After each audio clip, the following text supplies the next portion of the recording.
Okay, Frank's Hum 100, third day, second video. If you hear a little bit more background noise, it's because it's raining today. I've still left the doors open. I thought about closing them. At least it's not thundering and lightning. Remember, we are in a barn. People have commented on the crickets.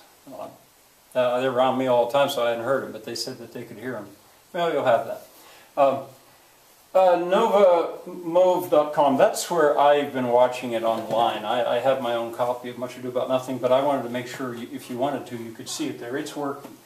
Shakespeare.mit.edu is the website. I had it wrong. I was saying .com. MIT, Massachusetts Institute of Technology. They did a good job there. If you want to read every word, it's there. All right, now, in the part that I'd like you to see next, there's going to be conflict. You can't have a good story if you don't have some kind of a conflict. Well, the conflict comes in the person of Don John. I told you he was a miserable soul.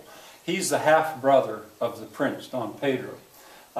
And he wants to cause trouble. He just wants to cause trouble. And he's got two buddies, cronies you could call them, that would help him if they could.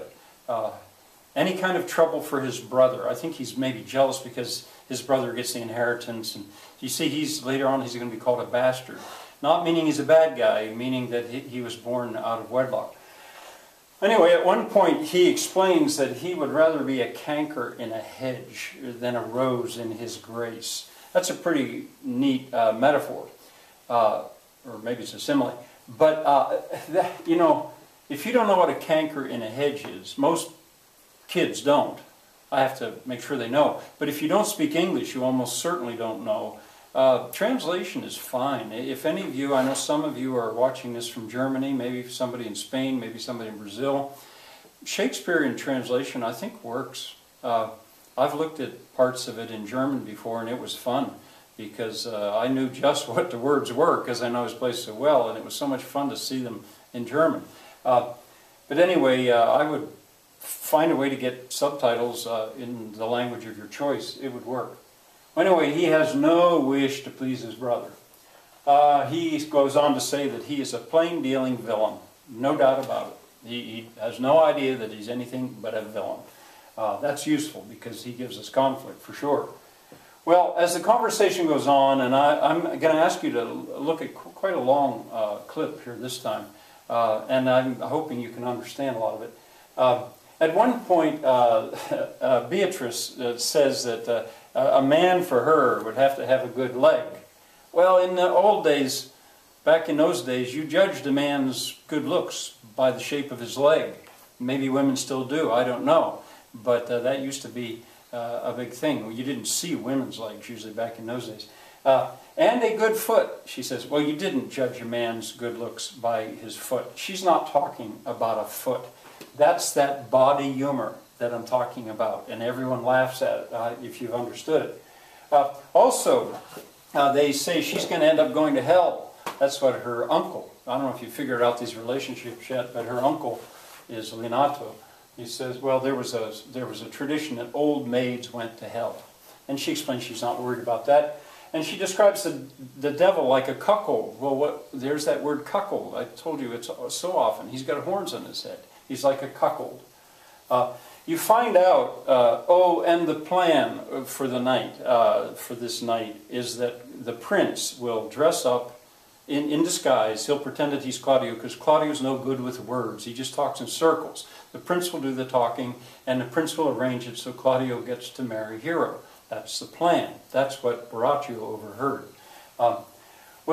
You find out that Margaret is no lady. By the way she acts, see, she's not held to the same standard. She's a serving woman. You don't know much about her yet, but the way she's acting with Borachio, pretty clearly she's no lady.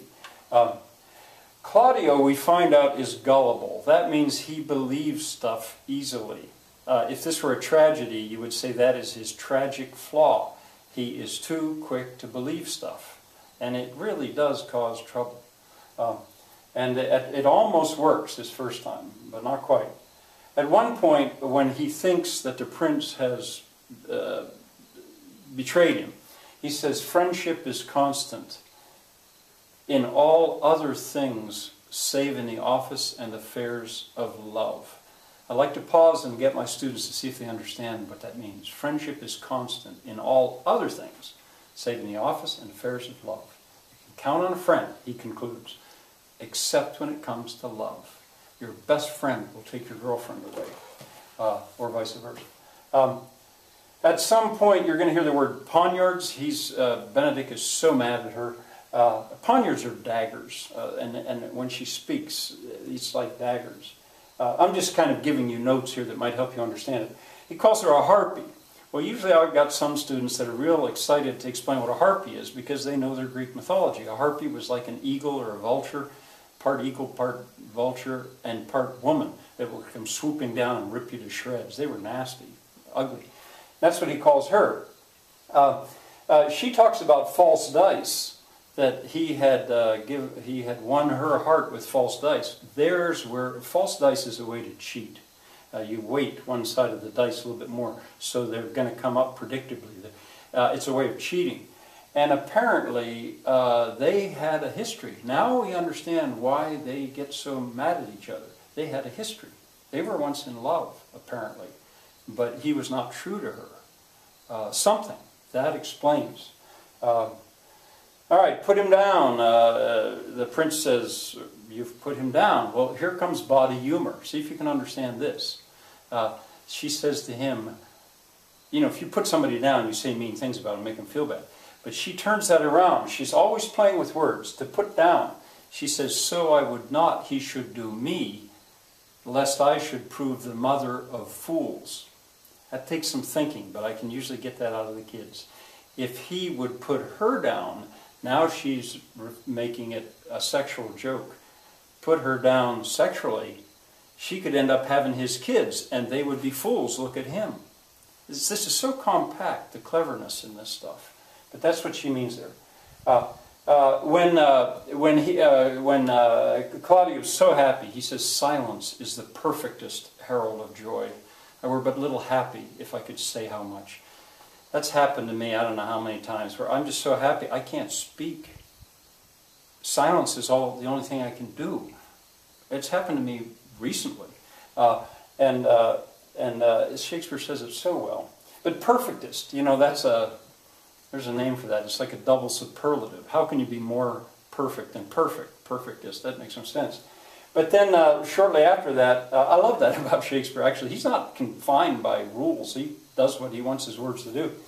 And she says, don't let him, that he should not speak neither. Well, that's a double negative. Of course, in school we're taught, oh, you can't use double negatives. Hey, Shakespeare's not a slave to that. That's what he wants to say. The windy side of care. She talks about her heart. Well, that's a hard metaphor. The windy side of anything is the side that the wind is coming from. And if care stinks, if you're near something that stinks, if you're on the windy side, you don't smell it. If you're on the lured side, you smell it. Well, she says her heart is able to stay on the windy side of care, so she can be around trouble without it getting to her. Sadly, it does not prove to be true for her. A proposal is rejected. The prince proposes marriage to Beatrice. She rejects him. One time I had a kid say, because he's black. I thought, no. She explains why. She explains because, but she used a metaphor. She'd have to have another husband for working days. Your grace is too costly to wear every day. She's comparing it to clothes. Being married to him would be like having to wear your Sunday clothes every day, and she knows she's not like that. She's more of a plain person. Why did her mother cry? I like to ask the kids that. Well, her mother cried when she was born because it hurt. Eventually kids will come up with that. Of course, she's playing with words. And then finally, when the prince says, go with me, I'll tell you my drift, that's where I'd like you to stop. I'm talking pretty fast because I'm trying to fit this all in one video. But anyway, there, stop, and we'll pick it up again tomorrow. Off you go.